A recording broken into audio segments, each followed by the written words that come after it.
આખો દાડે તારા હરે ફરવું છે ટાઈમ કાઢીને, તું ચાર આવે છે કે એમ નહીં અર્જુનભાઈ, ઈ ટાઈમ અમારી મારી વાત હોભળ, આખો દિવસ તારા હરે જ ફરવું છે આપણે ટાઈમ કાઢીને?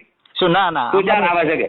હવે બીજી વખત અમે ચાર, અમારું ઘર છે તમારે 75-80 કિલોમીટર ઘર સેટું, અમે ઘરે બેઠા છે તારે હાલ. પણ તારા એ વિડીયો બનાવવાનો ચો આવે છે એમ કહું, તારું ચોક તો બગાડ્યું છે ને. તને એક બીજી વાત ની ખબર, ત્યારે આખા ઝાપડી વાળા છે, બસ તું સમાધાન નહીં કરતા, આ નહીં કરે બીજી વાત ની તને ખબર તો છે ને? ના અમે સમાધાન નું આવું કશું લેવા દેવા નથી. એમ નહીં કેતો, તને ઈ વાત ની ખબર હશે ને કે હારા ગગરે હારા રાડ પાડીને રોવેરા છે અત્યારે, એવા તેવા વ્યક્તિઓ નહીં. એટલે શું એમ હારા વ્યક્તિઓ રોવેરા છે જેની ગબ્બર ઠાકોર નું ખોટું કર્યું છે એની. એટલે મેં તમારું શું ખોટું કર્યું કહો હેડો? કેમ વિડીયો બનાવ્યો? એના પેલા 4-5 વિડીયો ચડાયેલા છે. મેં નામ લીધું તમારે? અત્યારે સુબાબેન આવીને અખત માની સોગન, સુબાબેન પોતે રાડ પાડતી હતી કે નલાયક કોણ છે કે મારા વિડીયો એમને ખરાબ કરે. એક મિનિટ સુબાબેન ને હું ઝોપા મોરે ભેગો થયો, વાતો કરી, સુબાબેને મને એમ કીધું વિડીયો બનાવવાનો વાતો નહીં, ખરાબ શબ્દો ના બોલતા. સુબાબેને મને વાત કરી, સુબાબેન ભેગો મેં ઈ કારણથી એક ફોટો પાડ્યો તો સુબાબેન ભેગો. મેં